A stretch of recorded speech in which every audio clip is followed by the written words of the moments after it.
Jam menunjukkan pukul 16.45 ketika mobilku akhirnya memasuki area parkir sekolah Pelita Harapan. Seharusnya aku sudah ada di sini setengah jam yang lalu, tepat pukul 16.15, seperti janjiku kepada Rachel kemarin malam. Aku sudah berjanji akan menjemputnya lebih awal, tapi rapat mendadak dengan klien Singapura yang ternyata hanya membahas revisi kecil yang bisa di-email membuatku harus mengulur waktu lagi. Aku mematikan mesin, menarik nafas panjang, lalu menunduk sebentar ke arah setir. Rasa bersalah ini selalu sama setiap kali aku telat menjemput Rachel. Perih, menggerogoti dadaku pelan-pelan seperti cacing kecil yang tidak pernah kenyang. Ini sudah kelima kalinya dalam bulan ini. Akhirnya, tanganku meraih ponsel yang sedari tadi bergetar. Kulihat layarnya, 3 pesan dari Mas Denis yang tidak kubalas karena tadi rapat, 1 pesan dari asistenku mengenai jadwal pekerjaan besok. Hanya itu saja, tidak ada yang menanyakan apakah aku sudah makan siang atau apakah aku baik-baik saja. Aku menghela nafas lagi, lalu membuang ponsel itu ke kursi penumpang. Rachel, anak perempuanku yang baru saja berusia 6 tahun. Kini, ia duduk di kelas 1 SD. Setiap pagi, aku yang mengantarkannya. Aku yang menyisir rambutnya, menyiapkan bekalnya, dan mengikat sepatunya.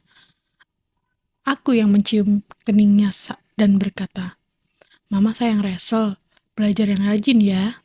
Tapi untuk menjemput pulang, seringkali Mas Denis yang menjemput.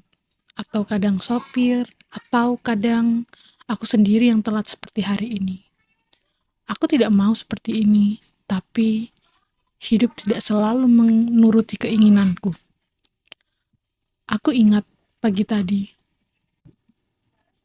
Rachel memelukku lebih erat dari biasanya, dan ia berkata, "Mama, nanti jemput aku ya. Aku mau cerita tentang lukisanku yang dapat bintang."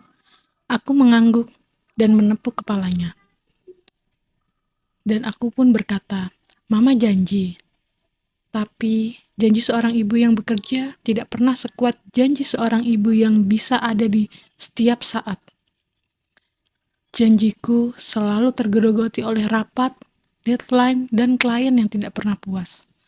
Sekarang, janji itu telah kuingkari lagi. Aku turun dari mobil. Udara sore terasa panas menempel di kulit. Tas kerjaku yang berat masih terserampir di bahu kiri, membuat bahuku sedikit miring. Sepatu hak tinggiku berbunyi cepat di aspal parkir. Lalu berubah menjadi suara yang lebih pelan saat aku memasuki lorong berubin menuju ruang tunggu sekolah. Beberapa orang tua murid lain sudah berjalan keluar sambil menggandeng anak-anak mereka. Seorang ibu dengan kerudung pink tersenyum padaku. Aku membalas senyumannya meskipun aku tidak tahu siapa dia. Mungkin kita pernah bertemu di acara sekolah, atau mungkin tidak. Aku jarang datang ke acara sekolah karena urusan kantor. Rachel pernah bilang, "Mama, temanku pernah bertanya, siapa yang datang ke pentas seni kemarin?" Aku bilang papaku, terus dia malah bilang, "Papahmu saja, mamahmu kemana?" Aku tidak bisa menjawab pertanyaan Rachel saat itu. Sekarang, langkahku semakin cepat saat melewati koridor panjang menuju ruang tunggu kelas 1. Di dinding koridor terpanjang gambar-gambar karya murid. Aku melihat sekilas satu gambar bertuliskan nama Rachel di sudut bawah kanan. Gambar seorang ibu dan anak perempuan sedang berpelukan di bawah pelangi. Hatiku terenyuh, tapi aku tidak punya waktu untuk berdiri dan melihatnya lebih lama. Aku harus menemukan Rachel. Ketika aku sampai di ruang tunggu, aku berhenti. Kursi plastik warna-warni yang biasa dipenuhi anak-anak yang menunggu dijemput sekarang kosong. Lantai keramik putih pun bersih tanpa jejak sepatu. Pintu kelas di samping ruang tunggu sudah terkunci rapat. Tirai jendela kelas sudah tertutup, suasana terasa sepi. Hanya terdengar suara burung pipit yang berkicau dari pohon rindang di halaman sekolah. Rachel sudah tidak ada di sana. Jantungku berdetak lebih cepat. Bukan karena panik, tapi Rachel pasti sudah dijemput. Di balik semuanya, ada firasat kecil yang tidak bisa kujelaskan. seperti angin dingin yang tiba-tiba menyelinap di tengah hari yang panas. Bu Putri? Aku menoleh. Bu Guru Dewi. Dia adalah wali kelas Resel. Dadaku berdenyut lega. Suami saya ya, Bu? Suami ibu? Bu Dewi diam sejenak, lalu tersenyum lagi. Oh iya, beliau yang menjemput, Bu. Rasel terlihat senang sekali. Biasanya dia agak cemberut kalau ibu yang telat. Tapi hari ini dia malah ceria. Aku tersenyum kecil meskipun senyumku terasa dipaksakan.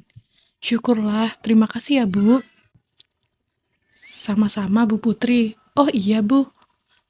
Bu Dewi tampak ragu sejenak. Sel memang anak yang baik, tapi belakangan ini saya perhatikan dia sedikit pendiam. Apakah ada masalah keluarga, Bu, di rumah? Pertanyaan itu membuatku tersingkap. Masalah? Tidak ada, Bu. Mungkin dia hanya capek. Bu Dewi mengangguk, tapi matanya masih menatapku dengan sorot yang tidak bisa kubaca. Baiklah, Bu, saya hanya khawatir. Anak seusia Rasel biasanya sangat cerewet. Aku mengangguk berterima, aku mengangguk berterima, aku mengangguk berterima kasih lagi, lalu berbaring.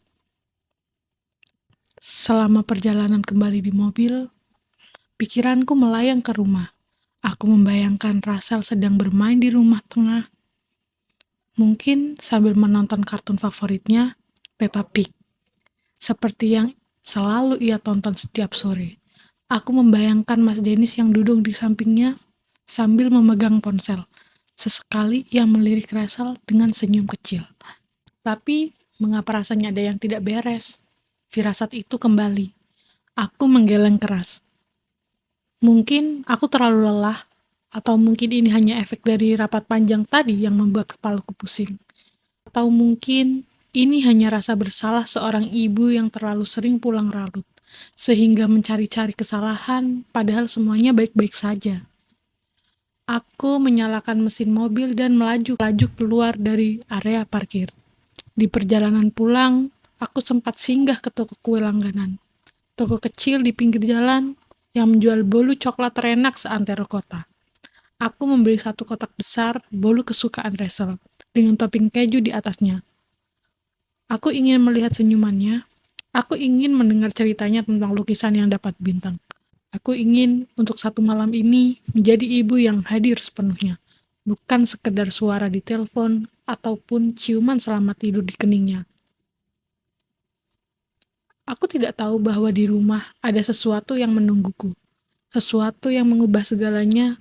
Sesuatu yang sebenarnya sudah lama tersembunyi di balik rutinitasku yang sibuk. Di balik senyum Mas Denis saat ia menyiapkan roti bakar untuk Resel. Di balik cerita-cerita Rasel yang belakangan ini mulai jarang ia ceritakan padaku. Aku tidak tahu bahwa malam itu, tanpa sengaja, aku akan mendengar bisikan dari balik pintu kamar Rasel. Bisikan yang akan membuat darahku membeku. Bisikan yang akan membuka mataku tentang apa yang sebenarnya terjadi di belakangku selama berbulan-bulan. Tapi itu nanti. Sekarang, mobilku baru saja berbelok ke jalan menuju rumah. Kotak bolu coklat tergeletak di kursi penumpang. Pita merahnya melambai kecil setiap kali mobilku melewati polisi tidur. Rasel menungguku, atau setidaknya itulah yang aku pikirkan. 2 minggu sebelum hari itu, aku tidak menyadari ada yang salah dengan Rasel. Setidaknya tidak secara sadar. Rasel tetap ceria setiap pagi. Ia masih memelukku erat sebelum berangkat sekolah. Masih mencium pipiku dan berkata, "Mama hati-hati ya di kantor." Dengan suara manis yang selalu membuatku tersenyum meskipun malam sebelumnya aku hanya tidur 4 jam karena mengejar deadline laporan. Ia masih melambaikan tangan dari balik jendela mobil setiap kali Mas Dedis mengantarnya pergi, karena pagi hari aku selalu sudah berangkat dahulu. Tapi ada satu hal yang berubah. Ia mulai jarang bercerita tentang sepulang sekolah. Dulu, setiap malam sebelum tidur, Rasel akan duduk manis di pangkuanku sambil memeluk boneka kelincinya yang sudah lusuh. Ia akan berbicara panjang lebar tentang siapa yang ia temui setelah pulang sekolah, apakah Mas Dedis mengajaknya ke taman, apakah ia makan bakso di pinggir jalan, apakah ia bertemu dengan teman-temannya. Ia akan bercerita dengan detail yang kadang membuatku mengantuk. Tapi aku tetap mendengarkannya karena suaranya adalah musik terindah di dunia. Tapi sekarang jika kutanya, Rasel, tadi pulang sekolah main apa? Jawabannya selalu singkat, selalu sama seperti rekaman yang diputar berulang-ulang kali. Main di rumah, katanya. Matanya menunduk ke arah boneka kelincinya. Main apa di rumah sayang? Tanyaku lagi, berusaha menggali lebih dalam. Main sendiri. Dua kata itu, main sendiri. Seolah-olah ada tembok tak kasat mata yang ia bangun di antara kami. Seolah-olah ada rasa yang ia simpan rapat-rapat di dalam dadanya yang mungil. Awalnya, kukira ia hanya lelah. Mungkin masa-masa di mana anak seusianya mulai punya dunianya sendiri. Mulai malas bercerita pada orang tua seperti anak remaja pada umumnya, atau mungkin ia hanya bosan dengan pertanyaanku yang itu-itu saja. Aku tidak terlalu memikirkannya. Aku terlalu sibuk memikirkan laporan yang harus selesai besok, rapat dengan direktur keuangan lusa, dan presentasi untuk klien minggu depan. Itu adalah kesalahanku. Aku terlalu sibuk melihat bahwa anakku perlahan-lahan diajari untuk melupakanku. Satu malam, 2 hari sebelum kejadian di sekolah yang akan mengubah segalanya, aku pulang lebih awal. Ini jarang terjadi, sangat jarang terjadi. Biasanya, aku pulang sekitar jam 9 malam, setelah rapat-rapat panjang atau setelah menyelesaikan pekerjaan yang tidak bisa kubawa pulang. Tapi, malam itu, rapat dengan klien dari Jakarta dibatalkan karena klien sedang sakit. Aku tidak percaya keberuntunganku. Aku segera merapikan meja, menyimpan laptop ke dalam tas, dan melesat keluar kantor sebelum bosku dapat memberiku tugas tambahan. Jam menunjukkan pukul 19.00 ketika mobilku memasuki garasi rumah. Rumah masih terang, lampu teras menyala seperti biasa, lampu ruang tamu juga menyala. Aku bisa melihatnya bayangan dari balik tirai. Aku turun dari mobil dengan perasaan lega. Malam ini, aku bisa makan malam bersama Rachel. Malam ini, aku bisa membacakan cerita sebelum tidur. Malam ini, aku akan menjadi ibu yang hadir, setidaknya untuk beberapa jam. Tapi, ketika aku hendak membuka pintu utama, aku mendengar suara dari dalam. Suara Mas Dennis dan suara Rachel. Mereka sedang di ruang tengah. Aku bisa mendengar televisi menyala pelan. Mungkin sebagai latar belakang, tapi suara yang paling jelas adalah suara Mas Dennis yang sedang berbicara dengan nada lembut, terlalu lembut. Lembut seperti saat ia dulu merayuku saat pacaran dulu, saat ia memegang tanganku di bioskop dan berbisik bahwa ia akan mencintaiku selamanya. Aku tidak langsung masuk. Aku tidak tahu mengapa. Mungkin karena naluri seorang ibu yang tiba-tiba mendeteksi ada yang tidak beres. Mungkin karena aku mendengar nada suara Mas Dennis yang berbeda dari biasanya. Bukan nada suara ayah yang sedang berbicara dengan anaknya. Tapi nada suara seseorang yang sedang membujuk, sedang meyakinkan, sedang mengatur. Aku berdiri di balik pintu yang sedikit terbuka. Cukup untuk mendengar, tidak cukup untuk melihat. Ayo Ra, besok kamu panggil dia mamah ya. Suara Mas Dennis terdengar lembut, membujuk, tapi ada sesuatu di baliknya yang membuat bulu kuduku meremang. Diam sejenak. Tapi aku sudah punya mama, jawab Rasel. Suaranya kecil, sangat kecil, hampir seperti bisikan. Aku hampir tidak mendengarnya, karena suara televisi yang menjadi latar. Iya, kamu sudah punya mama. Mas Dennis tidak menyerah. Nadanya masih lembut, tapi ada sedikit tekanan di sana, sedikit desakan. Tapi mama kamu kan jarang ada. Kamu butuh mama yang selalu ada buat kamu. Mama Siska, baik kan sama kamu? Beliin kamu mainan, jemput kamu setiap hari, temenin kamu main.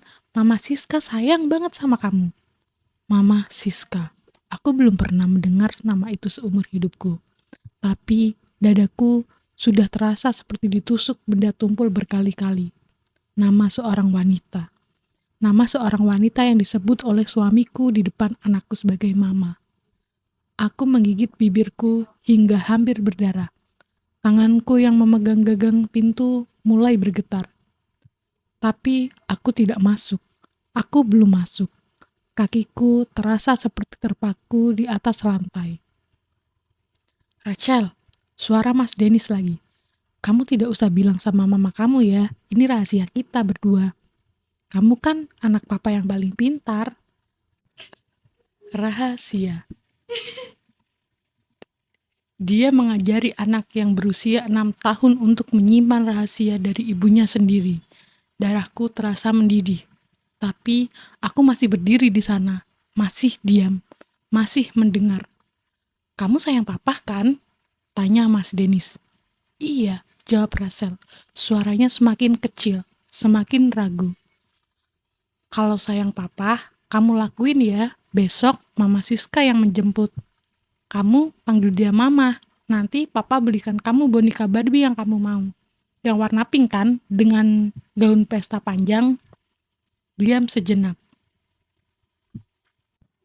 Lalu Rachel bertanya dengan suara yang membuat hatiku hancur berkeping-keping. Mama Putri gak sayang aku, Pak. Aku menutup mulutku dengan tanganku. Air mata mengalir di pipiku, tapi tidak ada suara yang keluar. Aku menahan tangisku dengan sekuat tenaga. Ya sayang, dengan cepat Mas Dennis menjawab. Tapi kemudian ia menambahkan kalimat yang akan kuingat seumur hidupku. Tapi mamamu itu lebih sayang kerjaannya. Mama kamu lebih sayang kantornya daripada kamu. Itu tidak benar. Itu tidak pernah benar. Tapi bagaimana Rachel bisa tahu? Ia hanya anak kecil. Ia tidak tahu bahwa ibunya bekerja selama ini bukan karena ia lebih sayang kerjaannya, tapi karena ia harus membayar sekolah, biaya les balet, biaya pengobatan saat ia demam, hingga biaya liburan keluarga yang tidak pernah cukup jika hanya mengandalkan gaji Mas Dennis.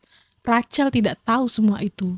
Dan Mas Dennis tahu bahwa Rachel tidak tahu. Ia memanfaatkan ketidaktahuan anaknya sendiri. Lalu aku mendengar langkah kecil, langkah Rachel.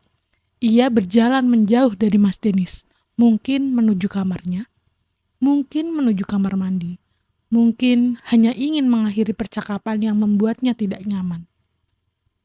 Tanpa berpikir panjang, aku memutar gagang pintu dan masuk. Mas Dennis yang sedang duduk di sofa dan ponsel di tangannya, wajahnya berubah pucat sekejap saat melihatku berdiri di ambang pintu. Matanya membesar, bibirnya terbuka sedikit. Putri, kamu pulang cepat. Suaranya serak, tidak seperti biasanya. Aku tidak menjawab. Aku meletakkan tasku di lantai, lalu melepas sepatuku. Lalu aku berjalan melewati Mas Dennis tanpa menatapnya sama sekali. Aku langsung menuju kamar Rachel. Rachel sedang duduk di tepi kamar tidurnya. Ia memeluk boneka kelincinya yang lusuh itu erat-erat. Hampir seperti boneka itu adalah satu-satunya yang ia percaya. Matanya sedikit basah, ada air mata di pipinya. Meskipun ia sudah berusaha menghapusnya. Saat melihatku, ia tidak langsung berlari ke arahku seperti biasanya. Biasanya jika aku pulang lebih awal, Rachel akan berlari sekencang mungkin, melompat ke dalam pelukanku dan berkata, "Mama pulang, Mama pulang." Tapi malam itu, ia hanya sendiri di sana, menatapku dengan tatapan yang tidak pernah kulihat sebelumnya. Tatapan seorang yang sedang bingung. Tatapan seorang anak yang sedang mempertanyakan segalanya. Rachel sayang, aku berlutut di depannya, meraih kedua tangannya yang dingin. Mama sayang Rachel banget. Jangan pernah bilang mama gak sayang ya. Rachel menunduk, rambutnya yang sebahu menutupi wajahnya. Lalu ia berkata, "Kok mama jarang pulang sih?" Pertanyaan itu sederhana, tapi jawabannya tidak sesederhana itu. Aku tidak bisa menjawabnya. Tidak malam itu. Yang bisa kulakukan hanyalah memeluk erat-erat dan berjanji pada diriku sendiri. Aku akan mencari tahu siapa Siska. Dan aku akan memastikan wanita itu tidak akan pernah lagi mendekati anakku. Tapi aku tidak tahu bahwa Rachel sudah lebih dulu terluka. Dan luka itu tidak akan pernah sembuh hanya dengan pelukan ibunya. Hari yang dinanti itu akhirnya tiba. Aku sudah mengatur semuanya sejak subuh. Pagi itu, matahari belum sepenuhnya terbit ketika aku sudah bangun dari tempat tidur. Mas Dennis masih tertidur di kamar tamu. Ia sudah pindah ke sana sejak malam. Aku mendengar bisikannya. Aku tidak mengusirnya secara terbuka. Tapi aku juga tidak bisa lagi tidur di kamar yang sama dengannya. Setiap kali aku memejamkan mata di sampingnya, yang kudengar bukan detak jantungnya, tapi bisikannya yang ketilnya Rachel. Mama, kamu lebih sayang pekerjaannya. Aku berjalan ke dapur dengan langkah pelan. Aku membuat sarapan untuk Rachel. Telur mata sapi kesukaannya, roti bakar dengan selai stroberi, dan segelas susu hangat dengan sedikit madu seperti yang sesuai ia minta. Aku menyiapkan semuanya di atas meja makan, lalu berjalan ke kamar Rachel. Rachel masih tertidur. Ia meringkuk di bawah selimut biru kesayangannya. Boneka kelincinya terjepit di antara lengan dan dadanya. Wajahnya tenang, bebas dari kebingungan yang kulihat 2 malam yang lalu. Aku duduk di tepi tempat tidurnya, membelai rambutnya yang terurai di atas bantal. Rachel, sayang, bangun ya. Matanya terbuka perlahan. Ia mengucek matanya lalu menatapku. Untuk sesaat, ia tersenyum. Senyum tulus yang membuat seluruh penjuru rumah terasa hangat. Mama, bisiknya. Ayo mandi, Mama sudah buatkan sarapan. Rachel pun mengangguk. Ia duduk, masih setengah tertidur, lalu membiarkan aku menggandengnya ke kamar mandi. Aku menyisir rambutnya sendiri pagi itu.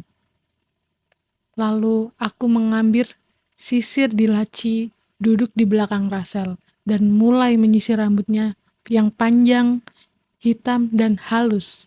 Setiap helai rambut yang terlepas dari sisir, kukumpulkan, kubuang ke tempat sampah kecil di sampingku. Rachel pun tersenyum kecil saat kulihat wajahnya di cermin. Mama jadi jemput hari ini. Aku berhenti menyisir sejenak.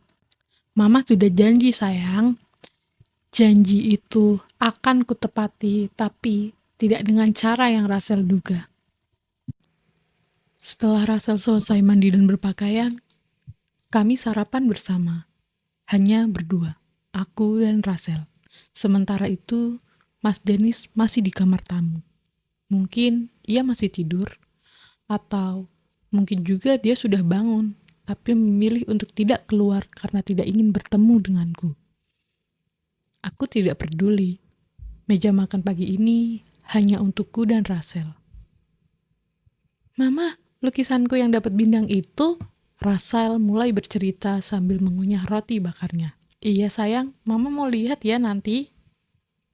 Sudah ditaruh di depan kelas sama Bu Guru Dewi, lanjut Rachel dengan Marta berbinar. Teman-teman juga pada lihat, mereka bilang itu bagus.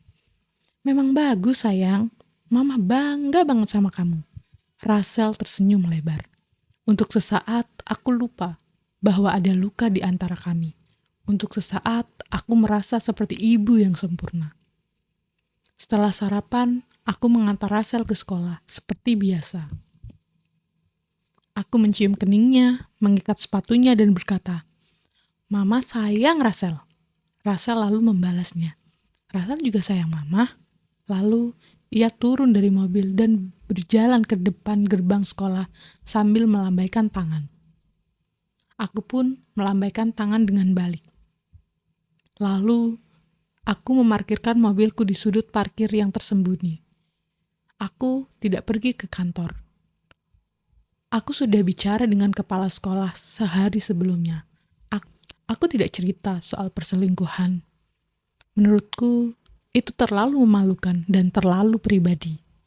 Aku hanya bilang, ada urusan keluarga yang perlu aku selesaikan. dan aku mohon izin untuk berada di sekolah sejak pagi, tanpa sepengetahuan siapapun, termasuk suamiku. Kepala sekolah, Bu Harningsih, adalah wanita yang bijaksana. Ia tak banyak berbicara dan bertanya. Ia hanya mengangguk dan memberiku akses ke ruang kecil dekat kantin yang jarang digunakan. Ruangan itu memiliki jendela kaca yang menghadap langsung ke pintu utama gerbang sekolah. Dari sini, aku bisa melihat semua orang datang dan pergi. Tapi tidak ada yang bisa melihatku karena kacanya adalah kaca satu sisi. Aku duduk di kursi plastik di ruangan itu sejak jam 1 siang. Aku sengaja membawa segelas kopi yang sudah dingin sejak 1 jam lalu, tapi aku tidak menyentuhnya. Mataku tidak pernah terlepas dari pintu gerbang. Jam menunjukkan pukul 2 siang, dan ini sudah saatnya pulang. Aku melihat Russell keluar dari kelasnya. Seragam merah putihnya tampak rapi. Rambutnya masih terikat seperti yang kuikat pagi tadi. Ia berdiri di teras, melihat ke kiri dan ke kanan, mencari-cari. Mencari siapa? Mencariku? Atau Mas Denis? Atau bahkan mencari Siska? Aku menggenggam pinggiran meja di depanku. Lalu, aku melihatnya. Seorang wanita keluar dari mobil hitam yang tidak kukenal. Wanita itu kurus, berambut panjang sebahu, memakai gaun krem dengan sabuk tipis di pinggang. Wajahnya cantik. Aku tidak bisa menyangkal itu.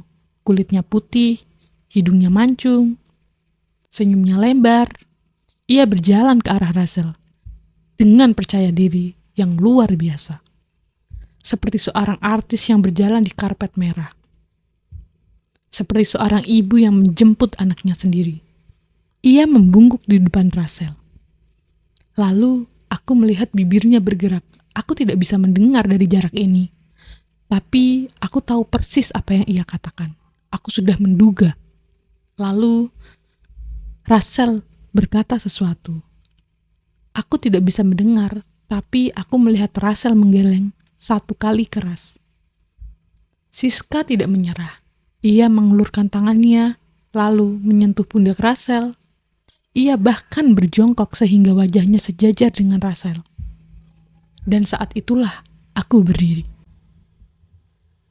Aku keluar dari ruangan kecil itu dengan langkah tenang. Tidak terburu-buru, tidak berlari, tidak seperti seorang istri yang sedang marah kepada suaminya yang berselingkuh. Aku berjalan seperti seorang eksekutif yang sedang memasuki ruang rapat yang sudah ia kuasai sejak awal.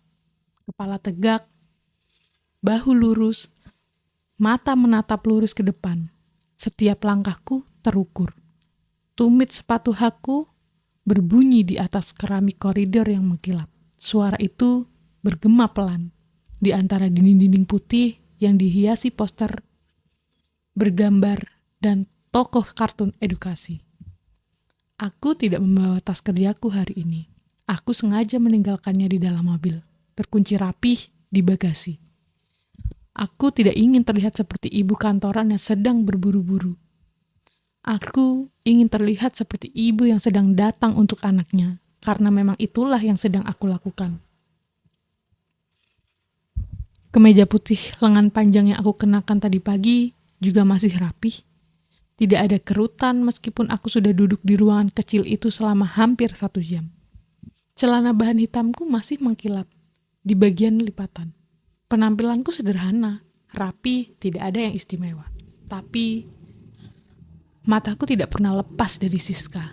Dari kejauhan, sekitar 20 meter dari tempatku berdiri sekarang, aku melihat Siska masih sibuk membujuk Russell.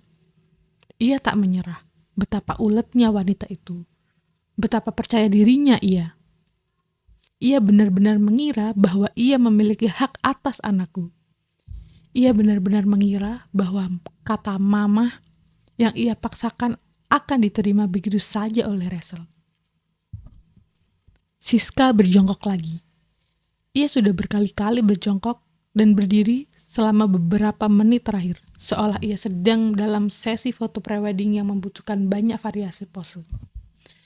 Sekarang, ia berjongkok di depan Russell dengan lutut kanannya yang menyentuh kaki teras Dengan tangan kanannya memegang pundak Russell dengan lembut. Tangan kanannya mengelus rambut Russell. Rambut yang tadi pagi aku masih kuikatkan sendiri dengan pita biru kecil di belakangnya. Dan kemudian aku melihat Siska membisikkan sesuatu di telinga Russell. Aku tidak tahu apa yang ia bisikan, tapi aku yakin itu bukan hal yang baik. Karena setelah Siska selesai berbisik, Russell mundur selangkah. Wajah Russell berubah, aku bisa melihatnya dari sini. Wajah anakku yang polos itu tiba-tiba tampak bingung, lalu takut, lalu seperti ingin menangis. Dan di saat itulah, sesuatu dalam diriku patah. Bukan patah seperti kaca yang jatuh dan pecah berkeping-keping, tapi patah seperti tulang yang retak dalam-dalam. Tapi sakitnya sungguh luar biasa. Aku sudah berusaha tegar sejak 2 minggu yang lalu. Aku sudah berusaha tidak menangis di depan Russell. Aku sudah berusaha menjadi ibu yang kuat. Ibu yang tenang. Ibu yang tidak goyah meskipun dunianya terasa runtuh di sekelilingku. Tapi melihat anakku mundur ketakutan karena bisikan wanita simpanan suamiku sendiri, itu terlalu berat. Aku hampir saja berlari. Tapi aku menahan diri. Aku ingat rencanaku. Aku tidak datang ke sini untuk berlari. Aku datang ke sini untuk berjalan perlahan dengan martabat. Karena wanita seperti Siska tidak pantas dilayani dengan amarah yang terburu-buru. Wanita seperti Siska hanya mengerti satu bahasa, yaitu rasa malu di depan umum. Jadi aku terus berjalan. Setiap langkahku membawaku semakin dekat. 10 meter lagi, 15 langkah lagi. Aku hanya bisa melihat detail wajah Siska sekarang. Bedaknya yang agak tebal di pipi, anting-anting mutiara di telinganya yang bergoyang setiap kali ia menggerakkan kepala. Aku bisa melihat keringat di pelipisnya, meskipun sore itu tidak terlalu panas. Gugup, mungkin ia gugup. Mungkin ia memang sudah merasa ada yang tidak beres sejak tadi. Tapi ia belum melihatku. Ia masih terlalu fokus pada Russell. Ia bahkan mengusap pipi Russell dengan punggung tangannya. Gerakan itu begitu intim, begitu memiliki. Seolah-olah dia sudah melakukannya ribuan kali. Seolah-olah ia adalah ibu kandung Russell. Jijik, itu adalah kata yang tiba-tiba muncul di kepalaku. Bukan marah, bukan cemburu, tapi jijik. Jijik yang mendalam. Jijik pada pria yang bisa tidur di sampingku selama 10 tahun dan diam-diam mengatur agar anakku memanggil wanita lain dengan sebutan mama. Jijik pada wanita yang tega memainkan peran sebagai ibu bagi anak yang bukan darah dagingnya, tanpa berpikir seperkian detik tentang apa yang akan dirasakan oleh ibu kandungnya saat itu. Russell, sayang, suara Siska akhirnya terdengar cukup jelas, karena jarak kami hanya tinggal beberapa meter. Mama Siska gak mau marah ya, ayo cepat pulang. Papa kamu sudah nunggu di rumah. Papa sudah belikan kamu banyak es krim. Mama Siska. Lagi dan lagi. Setiap kali wanita itu mengucapkan kata mama untuk dirinya, seperti ada ledekan kecil di dadaku. Tapi aku tidak meledak. Aku tidak akan meledak. Bukan di sini, bukan di depan anakku. Aku adalah gunung es yang terapung lautan tenang.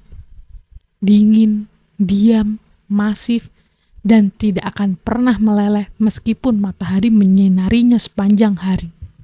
Tapi di bawah permukaan di mana tidak ada yang bisa melihat, aku bergerak. Aku bergerak cepat. Bergerak dengan tujuan. Dan kemudian Russell melihatku.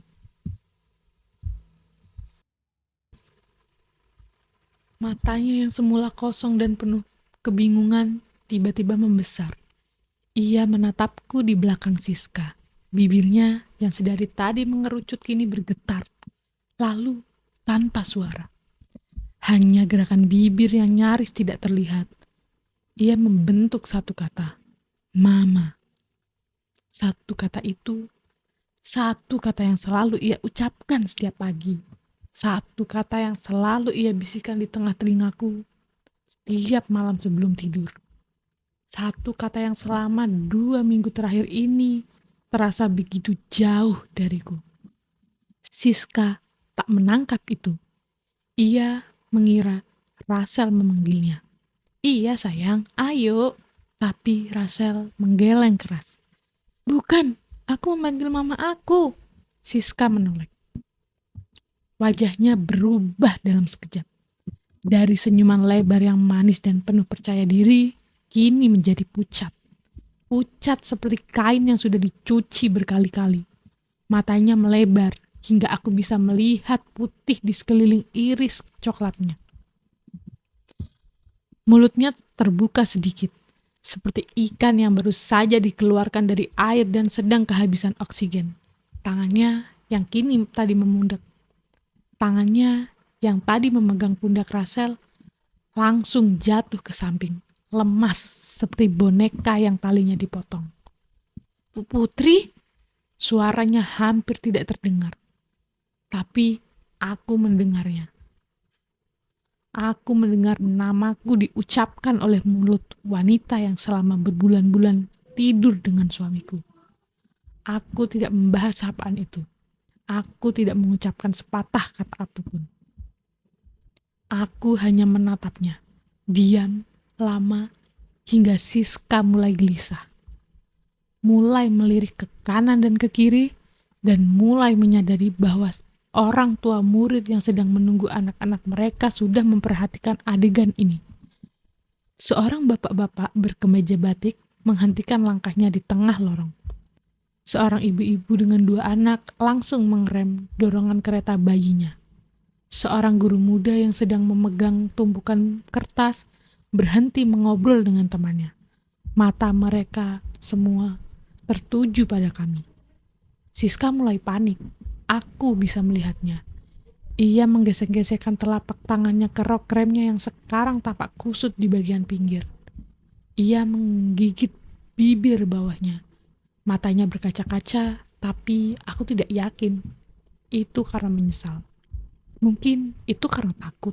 Takut ketahuan, takut reputasinya hancur, takut semua orang tahu bahwa dia adalah wanita simpanan yang berani mengaku sebagai mama di depan sekolah anaknya. Rah, ayo pulang. Siska meraih tangan Rachel lagi. Itu kesalahan terbesarnya. Karena saat tangannya menyentuh pergelangan tangan Rachel, aku sudah hanya 3 langkah di belakangnya. Dan aku bersuara, jangan sentuh anak saya. Aku akhirnya berbicara. Suaraku tidak keras, bahkan cenderung pelan. Aku tidak berteriak seperti yang mungkin diharapkan oleh Siska, atau seperti yang mungkin diharapkan oleh orang-orang yang mengira ini akan menjadi tontonan drama air mata. Tidak, suaraku tenang, dingin, tajam seperti pisau bedah yang baru saja dikeluarkan dari sterilisasi.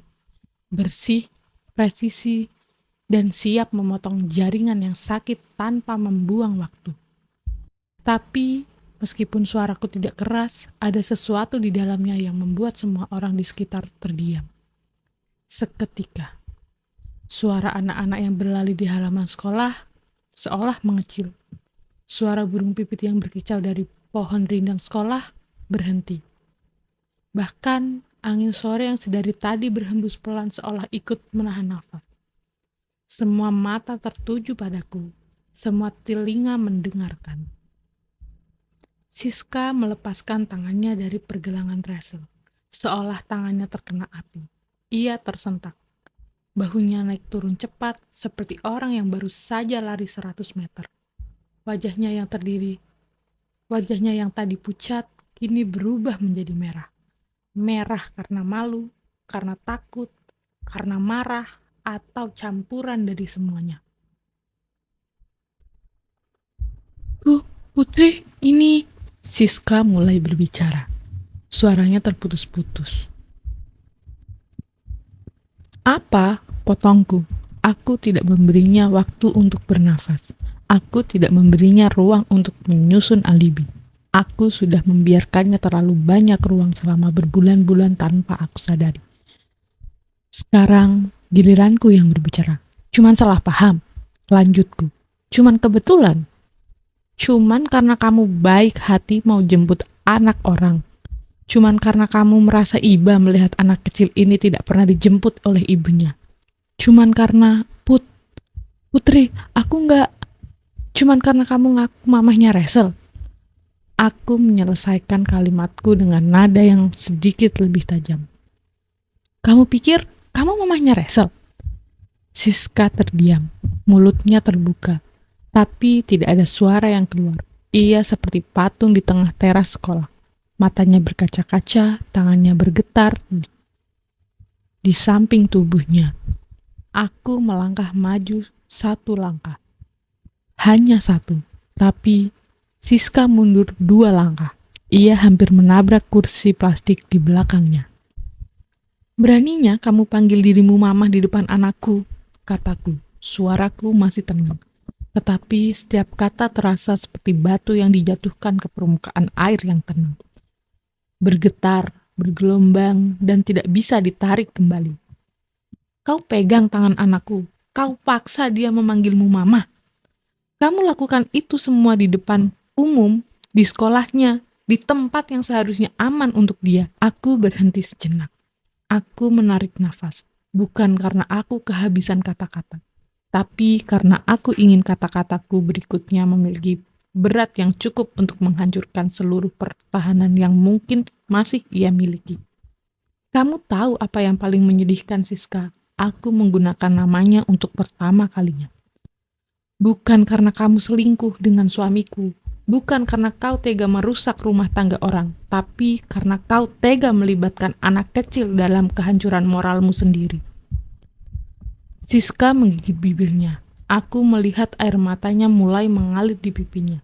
Tapi aku tidak peduli. Aku sudah terlalu lama menahan amarah. Aku sudah terlalu lama bersikap baik.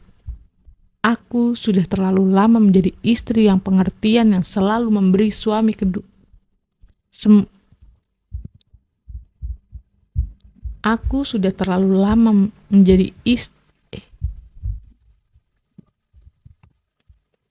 Aku sudah terlalu lama menjadi istri yang pengertian yang selalu memberi kesempatan kedua untuk suami. Kamu datang ke sekolah anakku, lanjutku.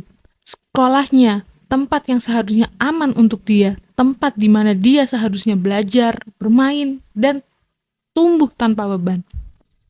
Tapi kamu datang dengan percaya diri, seolah-olah kamu punya hak atas dia. Padahal kamu bukan siapa-siapa.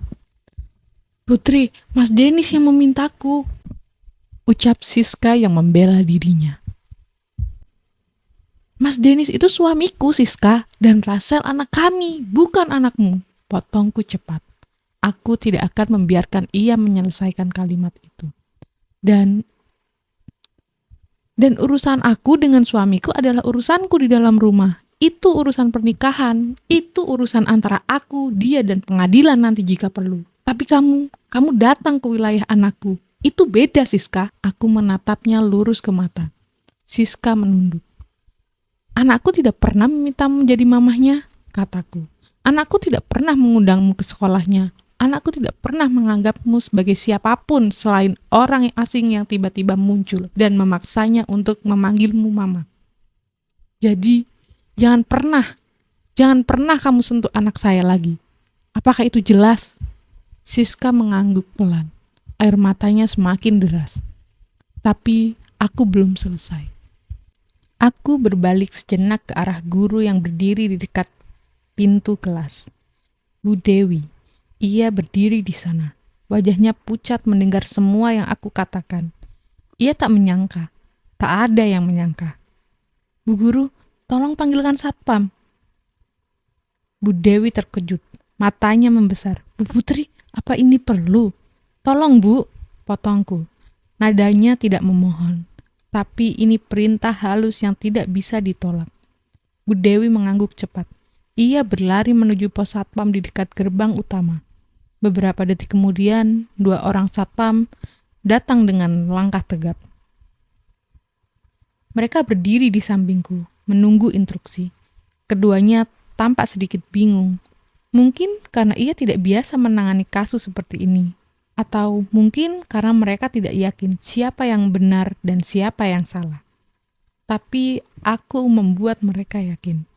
Aku menatap Siska lurus-lurus. Wanita ini tidak terdaftar sebagai penjemput anak saya, Pak.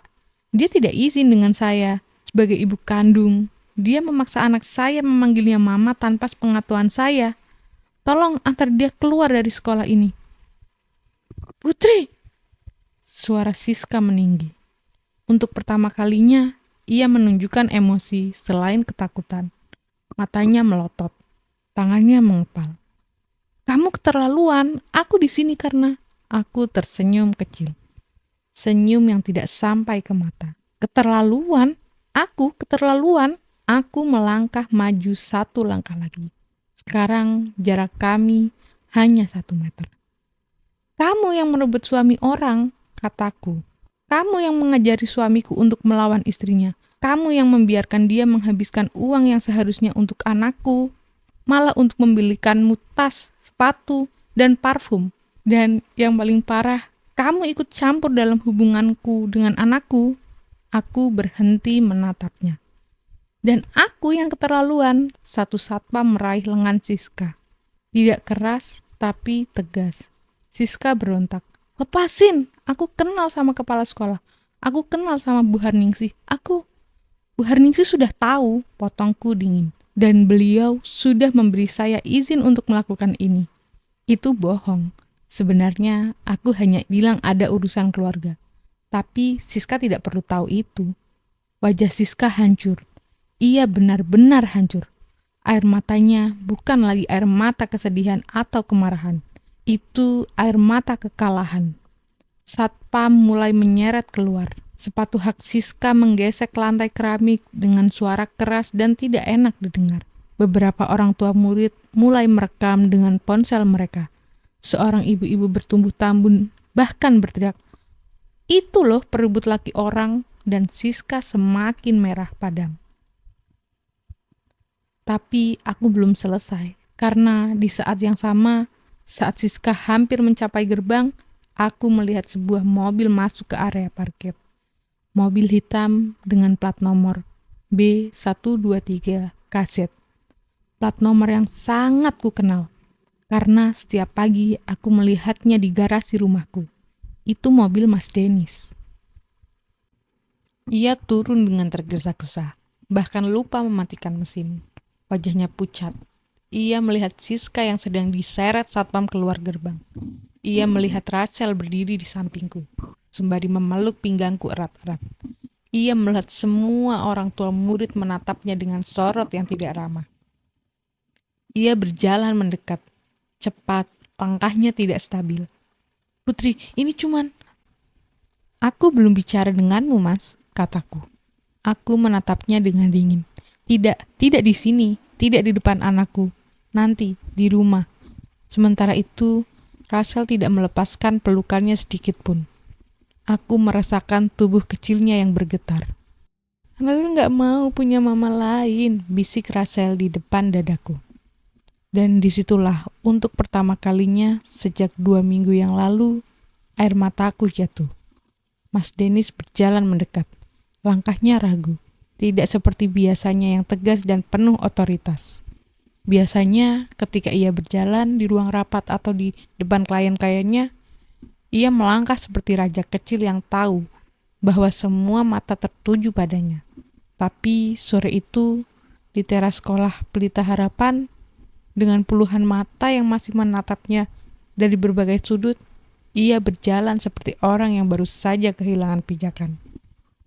Matanya bergerak cepat, dari wajahku ke wajah Rachel, dari Rachel ke satpam yang masih menyeret Siska keluar gerbang, dan dari Siska kembali ke wajahku, lalu ke orang tua murid yang masih merekam dengan ponsel mereka, lalu ke Bu Dewi yang masih berdiri di dekat pintu, dan akhirnya Mas Dennis berbicara.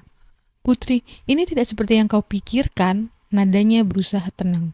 Berusaha terdengar seperti suami dewasa yang sedang mencoba menenangkan situasi. Tapi aku hanya bisa mendengar getaran di ujung kalimatnya. Getaran yang tidak bisa ia sembunyikan meskipun ia sudah berusaha mati-matian. Kita bicara baik-baik di rumah, gak usah bawa-bawa satpam dan bikin malu di depan umum. Bikin malu? 2 kalimat itu. Ia bilang aku yang bikin malu, bukan Siska yang datang ke sekolah anak orang dan memaksa anak itu memanggilnya mama. Bukan dirinya sendiri yang berselingkuh dan mengajari anaknya untuk berbohong kepada ibunya. Tapi aku yang bikin malu. Aku menatapnya lama, hingga ia mulai tidak nyaman dan menggeser berat badannya ke kanan dan ke kiri. Apa yang kau lakukan di sini, Mas? Ia terkejut dengan pertanyaanku. Mungkin ia mengira aku akan langsung marah, langsung membentaknya, langsung menangis, dan membuat adegan. Tapi aku tidak melakukan itu. Aku hanya bertanya, dengan suara rendah, dengan mata yang tidak berkedip. Ya, jemput Rasel, jawabnya, agak tergagap. Jam berapa biasanya kamu jemput Rasel? Ia terdiam.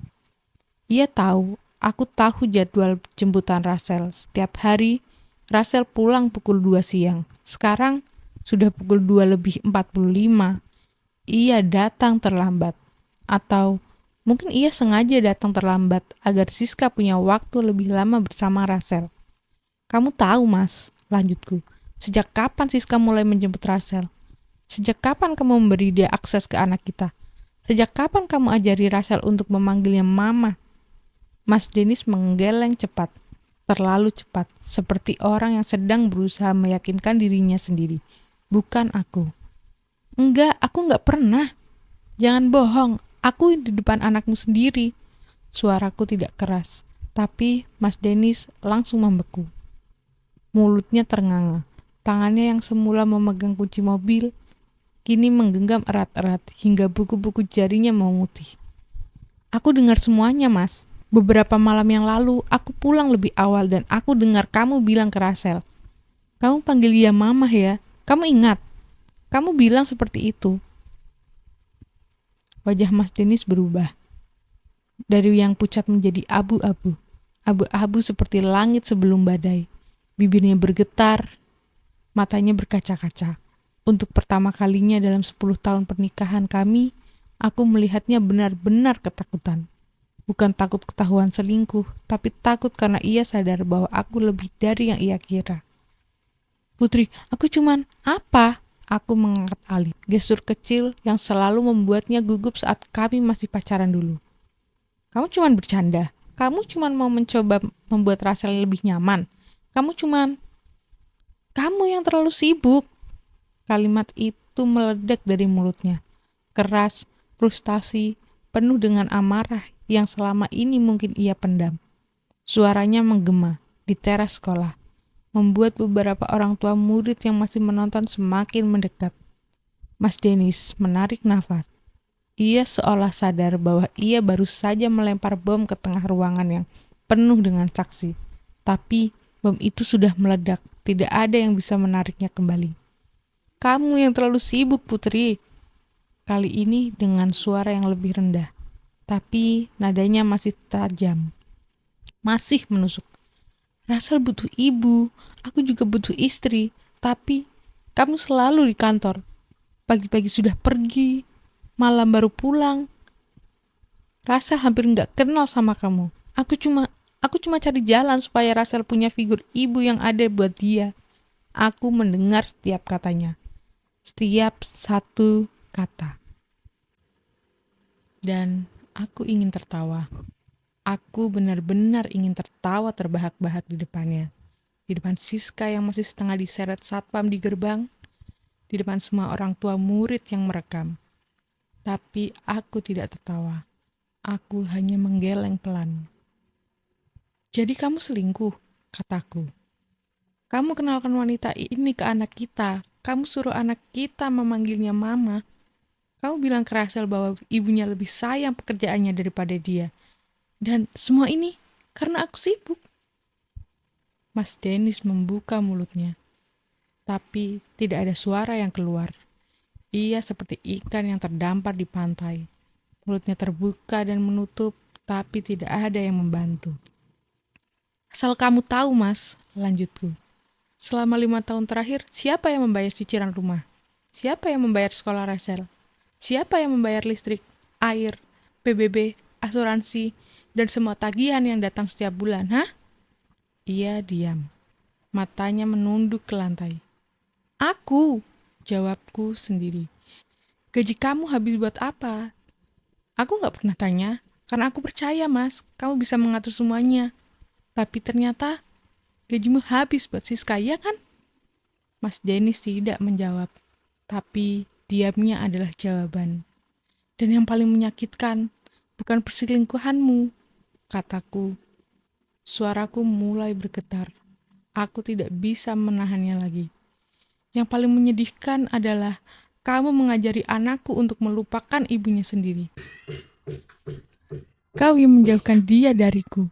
Kau bilang aku tidak sayang dia. Padahal semua yang aku lakukan, semua yang aku korbankan, itu untuk dia, Mas. Rachel masih memelukku. Aku merasakan tubuh kecilnya semakin erat menekan perutku. Aku merasakan air matanya membasahi kemejaku. Rachel, panggilku lembut. Lihat papa. Rachel mengangkat wajahnya. Matanya merah, pipinya basah. Ada bekas air mata yang mengering di ujung. Rachel, kata Mas Dennis. Suaranya paruh, seperti orang yang baru saja menangis berjam-jam. Papa minta maaf. Rachel menatap ayahnya lama. Lalu ia berkata dengan suara kecil, tapi cukup jelas untuk didengar semua orang di teras sekolah itu. Papa jahat. Mas Dennis terhuyung mundur selangkah, seperti baru saja ditampar. Aku gak mau punya mama lain, lanjut Rachel. Suaranya bergetar, tapi matanya tidak lepas dari wajah ayahnya. Aku cuma mau mama putri. Setelah dia menyelesaikan kalimatnya, ia mulai menangis terseduh-seduh di pelukanku. Aku memeluknya erat. Lalu aku menatap Mas Dennis. Dan di saat itu, aku melihat sesuatu di matanya yang belum pernah aku lihat sebelumnya. Ketakutan yang sebenarnya. Bukan takut karena ketahuan, tapi takut karena ia sadar. Ia tidak hanya kehilanganku sebagai istrinya. Ia sedang kehilangan anaknya. Perlahan, pasti, dan tidak ada lagi yang bisa ia lakukan untuk menghentikannya. Perjalanan pulang terasa seperti mengangkut mayat di dalam mobil.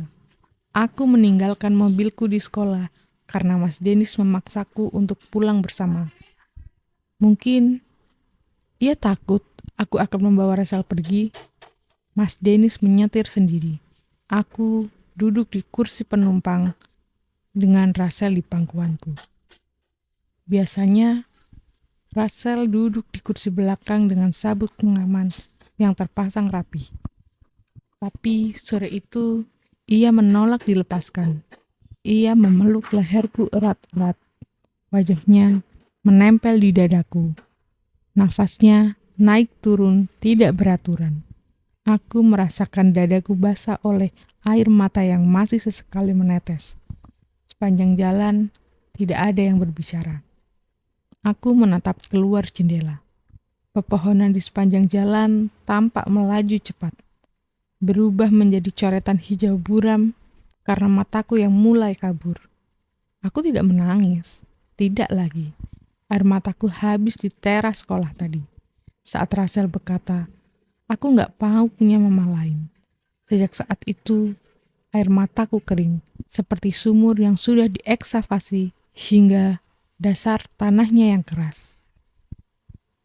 Mas Dennis sesekali melirik ke arahku melalui kaca spion. Aku bisa melihat matanya di pantulan kaca, merah, sembab, dengan lingkar yang hitam di bawahnya, yang tidak pernah aku perhatikan sebelumnya. Bibirnya bergerak seperti hendak bicara, tapi tidak ada suara yang keluar. Mungkin Ia tidak tahu harus memulai dari mana, atau mungkin ia takut apapun yang ia katakan hanya akan memperburuk keadaan. Aku tidak melihatnya. Mataku tertuju keluar jendela, memandangi langit sore yang mulai berwarna jingga. Aku membiarkan pikiranku melayang ke belakang, di mana ketika aku masih percaya bahwa pernikahanku baik-baik saja. Dulu Mas Denis berbeda. Dulu ia adalah pria yang membuatku jatuh cinta pada pandangan pertama.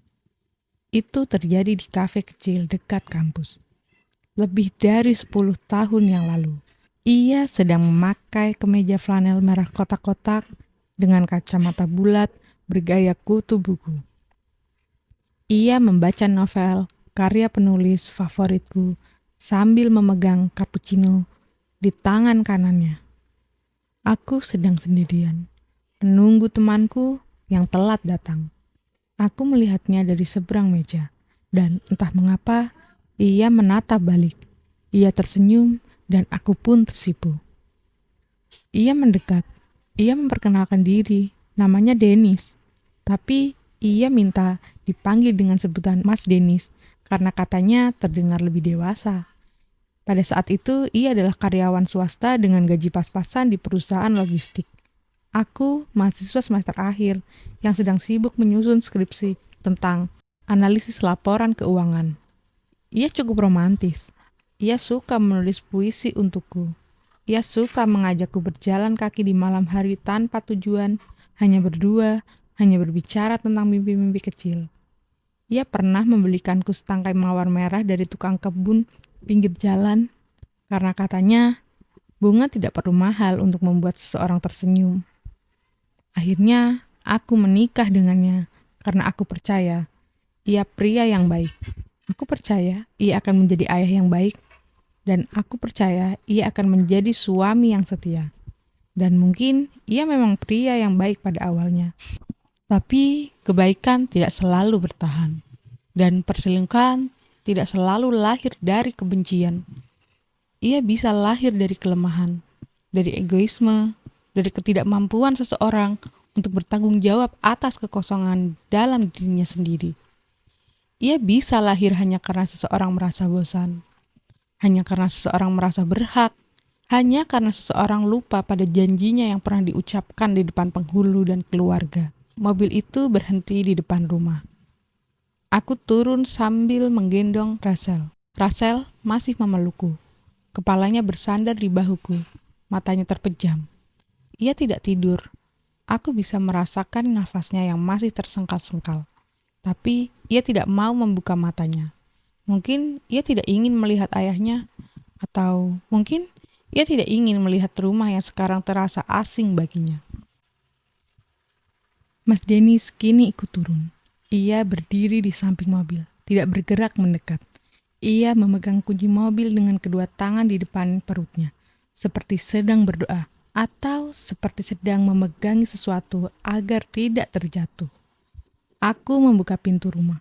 Suasana di dalam terasa sunyi. Asisten rumah tangga, Mbok Yem, sedang tidak masuk hari ini. Rumah terasa dingin meskipun lampu-lampu sudah menyala sejak maghrib. Aku menaiki tangga menuju kamar Rachel. Setiap anak tangga terasa berat, seperti kakiku diikat oleh karung pasir. Tapi aku tetap melangkah.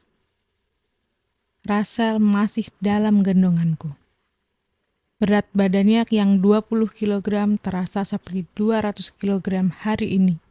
Tapi aku tidak akan melepasnya. Aku tidak akan pernah melepaskannya lagi. Aku membaringkan Rachel di tempat tidurnya, perlahan, lembut, seperti ia terbuat dari kaca yang bisa pecah kapan saja. Aku menutupkan selimut biru kesayangannya hingga ke dagunya. Rachel membuka matanya untuk sesaat, matanya yang masih merah dan sembab. "Mama," bisiknya. Matanya sudah setengah terpejam. "Mama di sini sayang," kataku, membelai rambutnya. "Mama gak akan kemana-mana." "Janji." "Iya sayang," jawabku. Rachel mengangguk kecil. Lalu ia memejamkan matanya. Dalam beberapa menit, nafasnya teratur. Ia tertidur. Aku menatap wajahnya sebentar. Bekas air mata masih terlihat jelas di pipinya. 2 garis tipis yang mengering, seperti sungai yang berhenti mengalir. Matanya sedikit bengkak. Tapi di tidurnya, ia terlihat sangat damai. Seperti anak yang baru saja selamat dari badai besar dan akhirnya menemukan pelabuhan yang aman. Aku mengecup keningnya. Lalu aku berjalan keluar kamar, menutup pintu pelan-pelan. Di ruang tamu, Mas Denis sudah duduk di sofa. Ia menunduk. Kedua tangannya mengepal di atas pahanya. Ia tidak menatapku saat aku masuk. Aku hanya diam di sana, seperti patung yang lupa diangkat dari ruang pameran. "Putri," katanya tanpa menatapku. Suaranya paruh. Aku minta maaf. Aku berjalan di sofa seberangnya. Aku duduk dan tidak berbicara, melainkan hanya menatapnya. "Aku tahu aku salah," lanjutnya. "Siska itu terjadi karena aku lemah. Aku tidak bisa mengendalikan diriku. Tapi aku nggak bermaksud. Kamu nggak pernah bermaksud apa? Kamu nggak pernah bermaksud apa, Mas?" Akhirnya ia menatapku. Matanya merah. Mungkin ia menangis di perjalanan, atau mungkin tidak. Tapi aku lihat, matanya merah. "Kamu pikir kamu nggak bermaksud menyakiti Rasel?" tanyaku. "Atau kamu nggak pernah bermaksud untuk ketahuan, Mas?" Mas Denis menutup wajahnya dengan kedua tangan. "Kamu ajari anak kita untuk memanggil wanita lain dengan sebutan mama, Mas," kataku. Suaraku mulai pecah. Aku sudah berusaha keras untuk tetap tenang, tapi tetap ada batasnya. "Kamu bilang ke dia bahwa ibunya lebih sayang pada kerjaannya. Kamu sudah menaburkan racun di pikirannya sedikit demi sedikit, setiap hari, setiap kali kamu berbisik di telinganya. Dan kamu bilang kamu gak pernah bermaksud. Aku cuman ingin dia punya sosok ibu yang ada buat dia, Putri." "Aku ada, Mas." Suaraku meninggi untuk pertama kalinya. Suaraku menggema di ruang tamu yang sunyi. "Aku ada, Mas. Memangnya aku kemana? Aku pergi dari jam 7 pagi hingga pulang jam 8 malam. Itu namanya kerja, bukan pergi pesta. Aku cari nafkah buat keluarga ini karena kamu." Aku berhenti. Aku menarik nafas. Aku tidak ingin mengatakan hal yang tidak bisa aku tarik kembali. "Maaf, Mas," kataku menenangkan diri. "Aku gak mau menyerang kamu dengan hal-hal yang tidak relevan." Mas Denis mengangkat wajahnya. "Kamu benar. Aku gagal sebagai suami. Aku gagal sebagai ayah." "Kamu gagal sebagai ayah saat kamu mengorbankan hubungan Rasel dengan ibunya demi kenyamanan selingkuhanmu, Mas," kataku. "Itu bukan sekedar gagal, Mas. Itu keji." Kata itu berat. Aku sendiri terkejut mengucapkannya. Tapi itu benar. Tak ada kata lain yang lebih tepat. Mas Denis tidak membantahnya. Ia hanya menunduk lagi. Baunya bergetar. Aku berdiri. "Mulai hari ini, kamu tidak akan menjemput Rasel lagi. Kamu tidak akan mengatur urusan sekolahnya. Kamu tidak akan ikut campur dari pengasuhannya sampai kita selesai bicara soal perceraian." Mas Denis tersentak. "Perceraian? Apa yang kamu harapkan, Mas?" tanyaku dingin. Aku menatapnya. Dan untuk pertama kalinya, aku tidak melihat suamiku di sana. Aku hanya melihat seorang pria asing yang pernah kucintai. Hari-hari setelah kejadian di sekolah berjalan seperti air yang mengalir di atas pecahan kaca. Tetap mengalir, tapi selalu meninggalkan luka. Aku mengambil cuti seminggu penuh dari kantor. Untuk pertama kalinya dalam 3 tahun. Aku benar-benar tidak memegang ponsel kerja, tidak membalas email, tidak menghadiri rapat virtual. Aku hanya di rumah bersama Rasel. Bosku sempat menelpon 2 kali di hari pertama cutiku. Aku tidak mengangkat. Aku membiarkan ponselku bergetar di atas meja dapur sambil terus mengaduk adonan pancake untuk Rasel. Kami memasak bersama, Aku mengajarinya membuat kue bolu sederhana. Meskipun hasilnya agak gosong di bagian bawah karena Rachel terlalu asik menuang gula tanpa takaran. Rachel hanya tertawa saat melihat kuenya menghitam di pinggirnya. Aku pun tertawa. Untuk beberapa jam, rasanya seperti tidak ada yang salah. Seperti dunia masih baik-baik saja. Seperti Mas Dennis tidak pernah mengkhianati kami. Kami menonton film kartun di sofa sambil makan popcorn. Rachel merebahkan kepalanya di pangkuanku. Dan aku membelai rambutnya yang halus sambil sesekali mengambil segenggam popcorn dari mangkuk di sampingku. Ia sesekali bertanya, "Mama besok kerja lagi?" Dan aku selalu menjawab, "Belum sayang, Mama di sini dulu." Rachel akan tersenyum, lalu kembali menonton televisi dengan matanya yang mulai mengantuk. Tapi aku tahu ini tidak bisa bertahan selamanya. Cuti hanya seminggu. Setelah itu, aku harus kembali ke rutinitas. Tagihan tidak akan berhenti datang hanya karena hatiku hancur. Cicilan rumah tetap harus dibayar. Biaya sekolah Rachel tetap harus ditransfer setiap awal bulan. Dunia tidak berhenti berputar untuk orang yang sedang patah hati. Mas Dennis sudah lama pindah ke kamar tamu. Kami tidak bicara. Jikapun bicara, hanya soal teknis, soal makan malam, soal jadwal Rachel, soal siapa yang mau belanja ke supermarket. Percakapan kami terasa seperti transaksi bisnis antara dua orang asing yang kebetulan tinggal di atap yang sama. Ia beberapa kali mencoba memulai percakapan serius. Suatu malam, ia mengetuk kamar Rachel saat aku sedang membacakan cerita untuk Rachel. "Putri, aku mau berubah. Aku mau ke psikolog," katanya dari balik pintu. Aku tidak membuka pintu. Malam berikutnya, ia mencoba lagi. "Aku sudah putuskan Siska, Putri. Nomornya sudah kublokir." Aku hanya mengangguk, meskipun ia tak bisa melihatku. Aku tidak antusias, tidak marah, tidak kecewa. Aku hanya kosong. Karena yang terlanjur rusak bukan hanya kepercayaan istrinya. Yang terlanjur rusak adalah gambaran Rachel tentang ayahnya sendiri. Dan itu tidak bisa diperbaikinya hanya dengan kata "aku berubah" atau "aku ke psikolog." Itu butuh waktu, butuh tahunan, butuh konseling yang mungkin tidak dimiliki Mas Dennis. Suatu malam, saat aku sedang menyiapkan susu hangat untuk Rachel, Mas Dennis masuk ke dapur. Ia berdiri di ambang pintu, memegang secangkir kopi yang sudah dingin sejak 1 jam lalu. Matanya sembab, seperti seseorang yang baru saja menangis. "Rachel, dia masih marah sama aku?" tanyanya. Aku menuang susu ke dalam gelas tanpa menatapnya. "Dia tidak marah, dia kecewa." "Itu sama saja." "Tidak sama, Mas," kataku. Aku menoleh sebentar. Marah bisa reda dalam sehari, tapi kekecewaan dia akan mengingatnya lama, bahkan setelah ia dewasa nanti. Mas Dennis akhirnya diam. Aku melanjutkan menuang susu. "Tadi pagi," lanjutku, "dia bertanya kenapa papanya tidak pernah meminta maaf langsung kepadanya. Aku bilang, papanya sudah minta maaf. Tapi dia bilang, papa minta maaf sama mama, bukan sama aku." Aku mendengar Mas Dennis menarik nafas.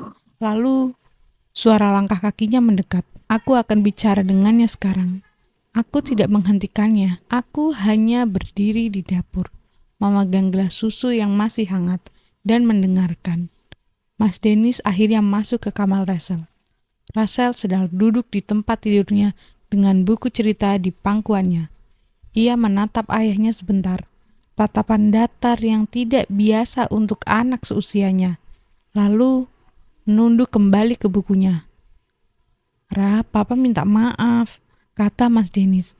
Aku mendengar suaranya bergetar. Rachel tidak menjawab. "Papa salah, papa nyakitin kamu dan mama. Papa jadi gak akan mengulangi lagi." Rachel akhirnya mengangkat wajahnya. "Papa bilang, mama gak sayang aku. Itu bohong kan?" Aku tidak bisa melihat wajah Mas Denis dari dapur, tapi aku bisa membayangkannya. Pucat, hancur. Itu salah papa. Papa bohong. Papa minta maaf. Kenapa papa bohong? Pertanyaannya sederhana, tapi tidak ada jawaban sederhana untukku. Mas Denis terdiam lama. Aku sayang papa, kata Rachel. Tapi aku kecewa. Mas Denis tidak menjawab. Aku mendengar langkah kakinya keluar dari kamar Rachel. Ia berjalan melewati dapur tanpa menatapku. Ia masuk ke kamar tamu dan menutup pintu. Aku mendengar suara isak di balik pintu itu. Tapi aku tidak pergi ke sana. Aku hanya membawa gelas susu ke kamar Rachel, duduk di sampingnya, dan melanjutkan membacakan cerita seolah tidak terjadi apa-apa. 3 bulan setelah kejadian di sekolah, hidup kami berubah total. Proses perceraian berlangsung selama 3 bulan. Hal itu bukan hal mudah. Ada banyak tangisan di ruang pengadilan, banyak pertengkaran via telepon di tengah malam, banyak malam di mana aku mempertanyakan apakah ini keputusan yang benar. Apakah aku terlalu cepat menyerah? Apakah pernikahan 10 tahun ini layak dibuang hanya karena satu kesalahan? Apakah Rachel akan tumbuh tanpa sosok ayah? Tapi setiap kali aku ragu, aku ingat wajah Rachel saat ia berkata, "Papa bilang mama aku gak sayang aku." Dan ragu itu hilang. Seorang ayah yang rela menghancurkan hubungan anaknya dengan ibunya demi membenarkan perselingkuhannya sendiri. Dia tidak pantas disebut ayah. Dia hanya donor sperma yang kebetulan tinggal di rumah yang sama. Hakim memutuskan perceraian dengan hak asuh bersama. Mas Denis mendapatkan hak asuh untuk bertemu Rachel setiap akhir pekan, tapi pada kenyataannya hak itu tidak pernah ia gunakan. Akhir pekan pertama setelah perceraian, Mas Denis datang menjemput. Ia sudah menyiapkan rencana lengkap. Mau ke bioskop, makan di restoran cepat saji favorit Rachel, beli mainan di mall. Ia datang dengan mobil yang baru dicuci, memakai kemeja rapi, dan membawa boneka Barbie dalam kotak transparan. Rachel berdiri di depan pintu. Ia menatap ayahnya, lalu ia menoleh padaku. "Mama, aku boleh ikut?" "Terserah kamu sayang," jawabku. "Tapi papa sudah datang jauh-jauh." Rachel menggeleng. "Aku gak mau." Mas Denis mencoba membujuk. "Ra, papa beliin kamu boneka Barbie yang kamu mau. Yang kamu mau itu, yang rambutnya panjang kan?" "Aku gak mau boneka Barbie, papa." Mas Denis terdiam. Wajahnya pucat. Ia menatapku, seperti minta tolong untuk memaksa Rachel. Tapi aku tidak bisa memaksa anakku sendiri untuk pergi dengan seseorang yang telah mengkhianati kepercayaannya. Itu pilihannya, tapi aku harus menghormatinya. Pekan kedua, Mas Denis datang lagi. Kali ini ia membawa es krim. Rachel tetap tidak mau ikut. Akhir pekan ketiga, Mas Denis tidak membawa apa-apa. Ia hanya berdiri depan pintu dan bertanya, "Ra, papa boleh ajak kamu jalan-jalan?" Rachel menjawab dengan gelengan. Pada akhir pekan keempat, Mas Denis tidak kunjung datang. Aku menerima pesan dari malam itu. Aku capek ditolak terus. Kalau Rachel nggak mau ketemu aku, ya udah, aku nggak mau maksa. Aku tidak membalas, tapi malam itu saat aku menyuapi makan Rachel, ia bertanya, "Papa kenapa nggak datang, Mah?" Lalu aku berpikir sejenak. "Papa sibuk sayang." Rachel hanya mengangguk. Tapi aku tahu, ia tahu itu bukan alasan sebenarnya. Anak seusianya lebih pintar dari yang orang dewasa kira. Sejak hari itu, Rachel tidak pernah lagi bertanya tentang ayahnya. Dan Mas Denis, pria yang dulu aku sangat kucintai, pria yang pernah membuatku percaya pada cinta seumur hidup, pria yang pernah menulis puisi untukku, perlahan menjadi nama asing di mulut anaknya sendiri. Suatu sore, Rachel menggambar pemandangan. Ia menggambar seorang ibu dan anak perempuan yang sedang berpegangan tangan di bawah pohon yang rindang. Ada matahari di sudut kanan atas dan ada kupu-kupu di dekat rumput. Di sudut kiri bawah kertas, dia menulis dengan tulisan tangannya yang masih miring-miring. Tulisan itu berbunyi, Mama dan Rachel. Aku bertanya, Papa mana sayang? Rachel menatap gambarnya sebentar. Lalu ia mengambil penghapus. Ia tidak menjawab. Ia hanya menghapus bagian kosong di samping Rachel dan menggambar bunga matahari di tempat itu. Aku tidak bertanya lagi. Aku tahu di dunia kecil Rachel, ayahnya sudah tidak lagi memiliki tempat. Bukan karena aku mengajarinya begitu. Bukan karena aku melarangnya menyebut namanya ayah. Tapi karena Mas Denny sendiri yang mengosongkan kursi itu. Perlahan-lahan, setiap kali ia membisikkan racun ke telinga Rachel, setiap kali ia memaksakan wanita asing untuk disebut mama, setiap kali ia memilih egoismenya yang di atas kebahagiaan anaknya sendiri. Dan sekarang kursi itu kosong. Rachel tidak pernah mengisi ulang. Dan Mas Danis, ia kehilangan hak yang paling berharga. Hak untuk disebut ayah di mata anaknya sendiri. Bukan karena diusir, bukan karena dicekal oleh pengadilan, bukan karena aku menyembunyikan Rachel darinya, tapi karena anaknya sendiri yang memilih untuk menjauh. Dan dari situ aku belajar. Itu adalah hukuman terberat yang tidak pernah tertulis di kitab undang-undang manapun. Hukuman yang tidak bisa diberikan oleh hakim manapun. Hukuman yang hanya bisa diberikan oleh seorang anak kecil yang terlalu polos untuk membencinya, tapi cukup cerdas untuk mengingatkan siapa yang menyakitinya.